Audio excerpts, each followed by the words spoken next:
to talk about how information and the spread of information for cymbal playing is kind of expanded more, whereas before you're talking about the flips where you could do a flip and you just be like, okay, just rotate your hands. Whereas Right. now information, you can get more detailed. Actually, I'm curious on this idea. Like, because if you think about it, everyone has their own stylistic choice. Like, it's always been like that. Like, if you look at said group, they do things a certain way. Like, and it's not to say they're stubborn to notice the other things. It's like if they just want to specifically only do everything in the strap, or like, and they don't want to play. I'm just making up a situation. Like they just only want to do visuals, no playing or something like that. Like, that's just like their stylistic choice. And I think that's where we sort of get these like divides of like, my way is right. It's like my way or the highway. But I feel like now, especially, like you have so many lines now, like the information spreads so fast that everyone's just playing. I don't want to say like keep up, but everyone's just playing like we're on the same page. Like we can do what you're doing. We can do what you're doing. Like it's like everyone has their own strength, and it's like, yeah, we can do what you're doing. We can do what you're doing. So I feel like that's how information kind of relays. But I do think it'd be really cool. Like people need to just talk a lot more about like, this is what we do here. And then it spreads here. It's kind of like, I don't know, like snare playing. I feel like snare playing probably was at a point where like, oh, check out this rudiment. And then like, it just spread around and then it became this, worldwide thing. Like, I feel like we can use juggling right now. Like if we were to mention juggling, what would you think about that? What is juggling? I'm sorry. Is that, like I don't know a lot about that stuff, so I'm in my like little bubble here most of the time. Is that yeah, so juggling is basically do you want to explain it? So it's when your hand is out of the strap. It's different from a toss where you're just chucking the cymbal up in the air. Some people will say like contact juggle because you're still making contact. It's kind of just like rolling the cymbal around your hand in a unique way, or just like flipping it around with your hand out of the strap and maybe grabbing at the edge, something like that. Oh, okay. Gotcha. Yeah. Gotcha. No, wait, what was the question? I'm sorry. What was it? Other than me asking about juggling. Like, I think you were talking about how with the spread of information, there's a lot of people playing catch up and like, oh, we'll try and do what they're doing, and everyone's just trying to do the same. Everyone's style is always going to be just dependent on who's teaching it. The people who are teaching have been taught by someone who has been taught by someone, and so on and so forth. So at the end of the day, you are only a combination of all the info you got from the people in front of you. You're going to take what you like. You're going to not do what you didn't like about them. And hopefully the important part is that you then put your own spin on it. Like, what information did you get that you like? And then the stuff that you didn't like, how would you do it differently? What would you do? Or how would you explain it? What helped you? And all that kind of stuff. And then they get, hopefully they're in a teaching position, and then they could do the same thing. So I've had plenty of texts, and, there are some things I liked about them, and the things that I didn't, I was like, I'm not going to try to do that. I think it's really important that you don't try to just be a secondary version of someone. Like, I'm not a mini, like for Academy, my tech was Travis. Like, I'm not a mini Travis. Like, I'm not. But he's taught me some stuff, and I'm like, yeah, that was really good, and I'm going to teach that, so on and so forth. And like, some of the things, like him as a person and me as a person are two different things. So I'm not going to try to be like him, because it's just going to be the worser version of it, So, I got to come up with my own style. And I think as I taught, that was a big hurdle for me. It was me trying to be like other people. But at some point I was like, you know what? I'm going to try to do this my way. I'm going to try to do this teaching style my way. And, hopefully it helps. And obviously there's pros and cons with that. Like, I'm sure, like, I'm going to teach, people are going to be like, I didn't like that about X. And that's okay. That's totally fine. It's like, put your own spin on it. How would you change it? And that kind of stuff. that info is hopefully just coming from people, again, just thinking about the instrument and thinking about how it works and what are the ways that you can make it, more efficient. Definitely. Yeah, I think that was something that was what I was trying to get to, but I don't know. My head was just kind of everywhere with that. I don't even know what I just said, but yeah, no, definitely like going off of the whole like information spreading, like I don't even think it's like the information about like this is how you do a flip. I think it's like learning the different skill sets that come with it. Like, like there's different approaches of the ways you can like flip up, you know what I'm saying? Yeah. So and no one has to agree on it. Like if you don't like it that way, totally fine. Just do it somewhere. Like I have a buddy, Danny, and we always somehow the discussion we'll talk about cymbals and it goes in between like push and pull. And we're just like, we're going back and forth for like hours. And I always tell him like, dude, I agree with you. I was like, pull is better. I think pull is better. But he's always like, push okay, is. Here we go. Okay, so we've had this conversation several times with Albert, a bunch of West Coast people. All what right. exactly is the pull method? Because they didn't know. Okay, so push is you pull back, you have your first contact, and what happens is you push through the second contact, and then the backs hit from there. So you're pushing, your right cymbal is pushing through the left, and so basically this right cymbal, this right arm is it's stiffer because you're trying to push through that left, and the left is loose. So what happens is the first contact hits, and then because that left is loose, the front comes off, and then the back contact hit happens. So that's where you get that flam.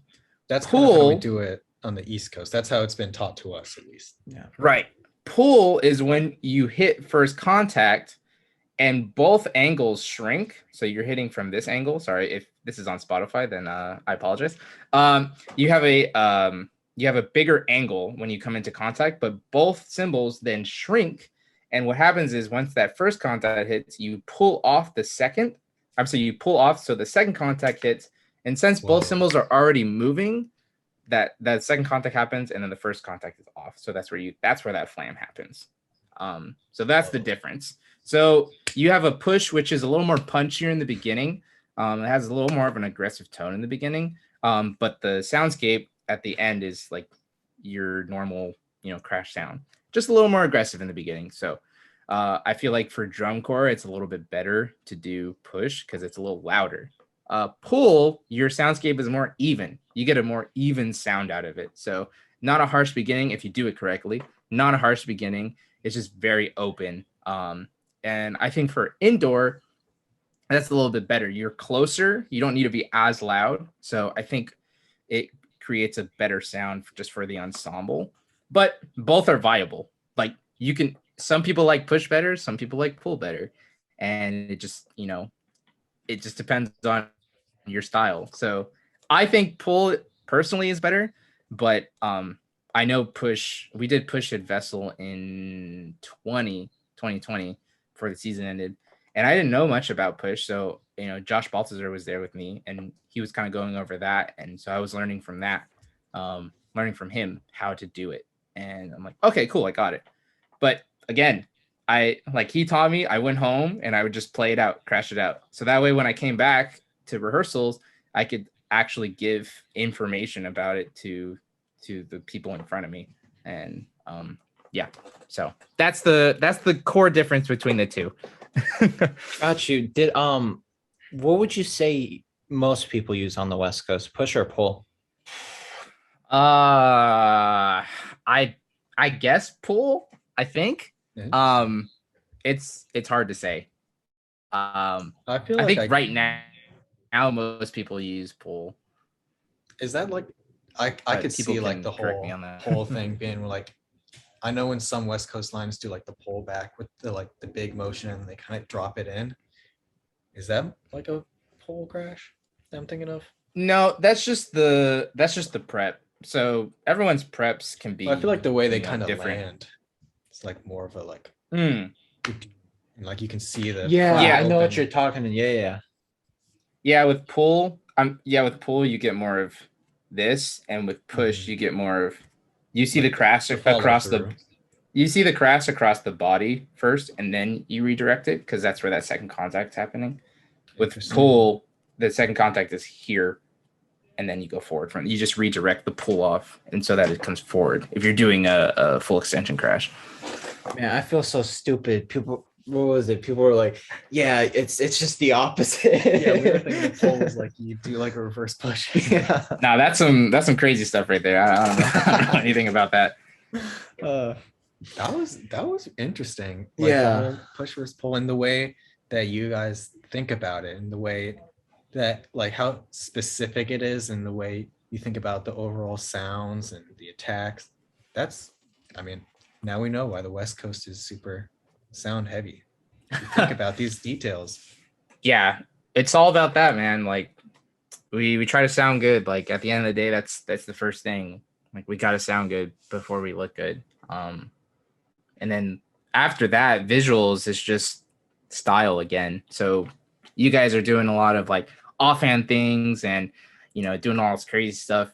And like with West Coast, it's more exposed. So like it is simpler. I will say simple. I won't say it's necessarily easier because it's if you make a mistake, like you're gonna know.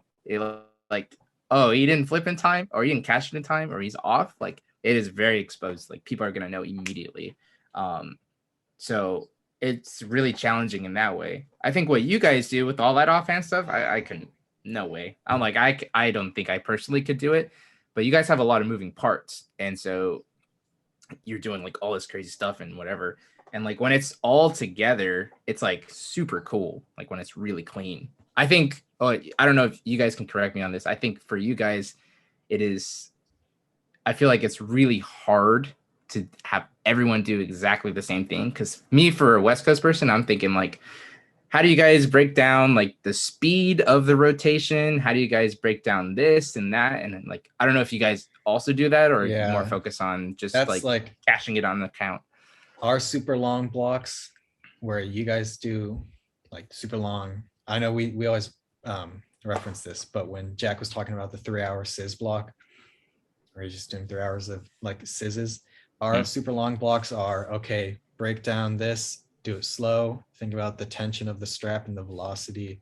Now try and match the people next to you. And it's a lot of, I'd say it's a lot of just kind of getting the vibe of the people around you and using your peripheral vision to kind of just get in the zone. While also we have like, here's a stopping point, here's a checkpoint, and breaking it down real slow, do like 2 counts, 1 count, and then just putting it all together. Yeah, see, I was gonna say there's a lot more to that because yeah, the going off of the whole checkpoint thing, like whenever we're breaking down a visual, like we'll always break it down to segments. Obviously, you have like visual chunks within the visual, but like let's say like you're doing a reload, like let's just say a reload, like we have a checkpoint, like if it's over the course of 3 counts, it'd be like 1 2 3, and then maybe we'd be like flat is count 2, so it'd be like 1 2 3, but without that like staccato motion, just like smoothing it out. Right. But Okay. yeah, we definitely do a lot of it just gauging off of each other, and that's the nice thing, like with what we've been doing at George Mason, like we've all been marching with each other. Like we do one flip block and we're all in sync because we all feel it. We all know where we move with each other. So that's our Right. strength. But then when it comes to sound quality, like we touch it for an hour and then it's like, yeah, no, it works. It's different styles. Right. Would you guys like, let's say you had unlimited time or whatever. Well, actually, ignore that. That's irrelevant. In like, would you guys do the text like try to obviously because the visual package is a little more complicated for you guys?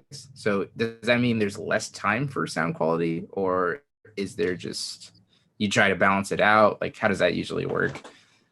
I think it's one of those things where there's like a lot of trust in like we will execute what works, like because I feel like with sound quality, and I even get this way because this is why I get so interested with like West Coast, because there's something I clearly do not understand. But But like when I listen to like a crash, it's like if I hear crash A and crash B, 98, no, not 90, I'd say 80% of the time I will be able to not tell the difference. Like it just sounds the same. I go off of like dynamically, or if it's like brighter or darker, but sometimes they just literally have the same tone and it's just like, no, it sounds different, you know? And it's just like, what am I doing wrong? Or like we've had this debate several times, like when doing crash chokes, like it's front and back contact and you choke, but then like we watch YouTube videos and then people just only do back contact. So it's like one of those things where it's like you're told to do it a certain way. And it's like, and then you see the product and it's not what's being taught. I think we do spend time on well, the sound quality, but I think but it's definitely not the amount of time that I would say West Coast line does. We do it a lot in the beginning, and then from then on it'll be like, okay, we're working on this chunk and we're playing a crash here. If someone pops it, well, I mean, we're obviously gonna know. Yeah. But it's not like this needs to have this kind of touch or this kind of like brightness in the beginning, but then quiet out later. It's more of just like, is it unified? Are you playing it the same way? Are you not popping the crash? I think this is a great way to round this conversation. I still think there's still an information barrier on the East Coast. 100%. A heavily amount of, because like, you know, like we have like even our best East Coast techs, like they give us like really solid information on how to play something.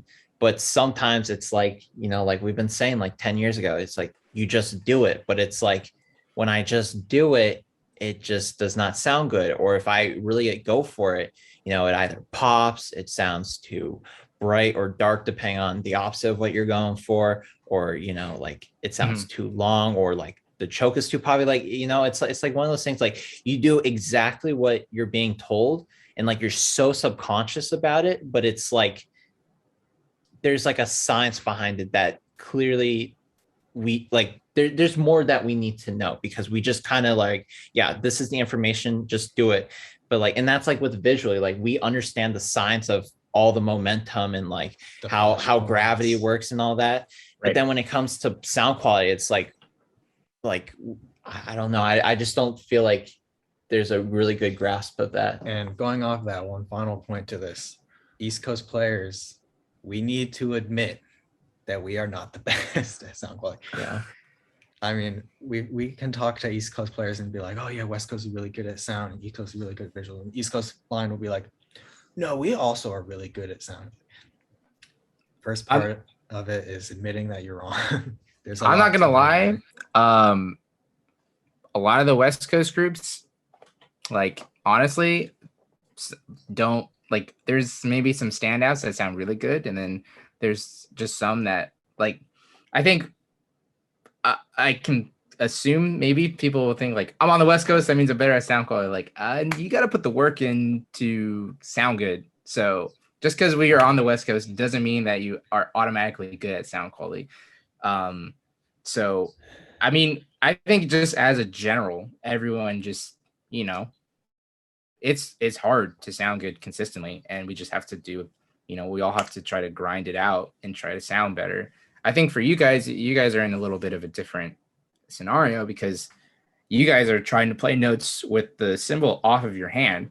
And although I honestly wouldn't try to do that myself, that's what you guys want to do. And I'm like, awesome, like try it out and like, you know, try to go through it. And maybe that's the discussion that you have with, again, your friends, and you try to figure it out. Or even then, like, ask people over here, and like hopefully people in the West Coast or who are like really good at that kind of stuff would want to help you guys out and be like, oh, like this is how I would try to approach it. This is how I try to do this, or like things sound like this. And like that goes back to me saying like, we just need to do we need to do a better job at like maybe asking people for help. Like, hey, there's nothing wrong with being like, hey man, how do you do this? How do you do this? I think that's the only way we're going to get better. And then the other thing is just people being willing to help. I think that's the other side of the coin. So I personally I feel like that is still something I'm trying to improve on, and just being like, because back in the day, It was a lot of just like, you know, don't do what the East Coast is doing. Like they're doing this and they're doing that. And it was just very negative. And I'm just nowadays I'm like, okay, you know what? That's not my style, but I'm not just gonna be like, well, you guys are trash and that kind of stuff, because it's just stupid at that point. I mean, you guys are doing it your way and you like doing it that way. Heck yeah, do it, you know? And it sounds like you guys are just saying like you guys need to be better at sound quality. Cool. Like, you know that, and you guys are trying to improve on that, and like, awesome.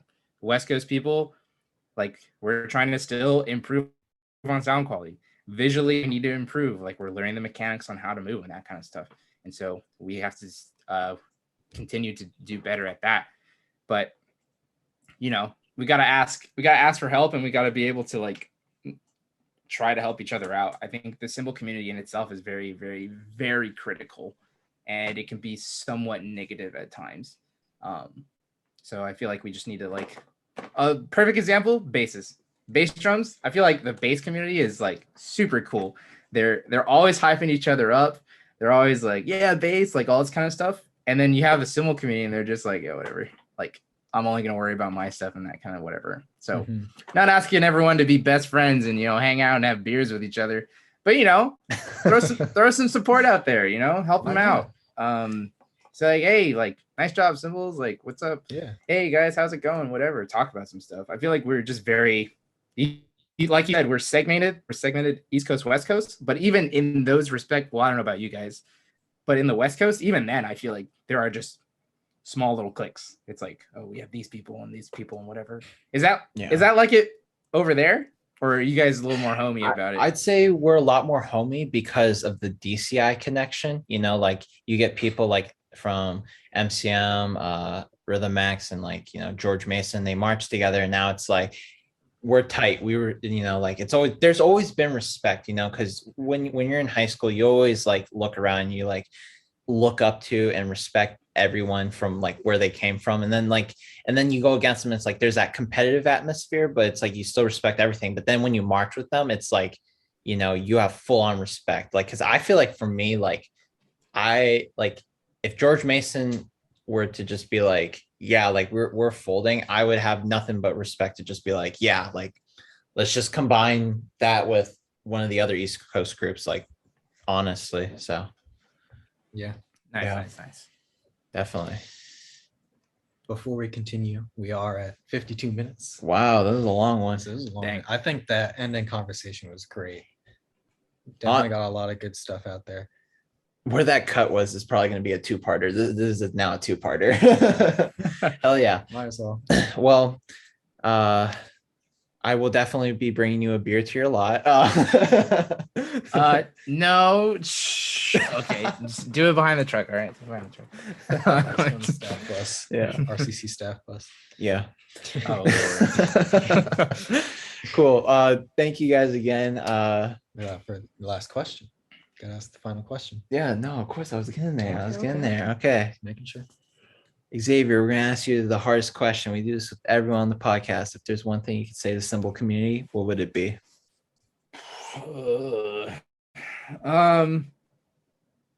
Work smarter so you can work harder. That'd be my thing. New take on an old classic. Yeah. Yeah, definitely. Yeah. There's probably like 9 other things I could say, but that's the first one that came to my head. Hell yeah. Awesome. You want to do outro? You usually never do it. It's your turn. Thank you guys for watching. It's another great episode. Thank you, Xavier, for being here. And Thanks for having me. yeah, as Jane said, this will be a two-parter, so you are now listening to part 2. Yeah. Thanks for watching. Again, our final plug. We got our Patreon, you know, if you want to see some exclusive stuff, you know. We're at number 5, baby. I think 5 or 6. But anyway, yeah. Thank you guys for watching, whether it's on YouTube or listening on Spotify, and we will see you in the next episode. Peace.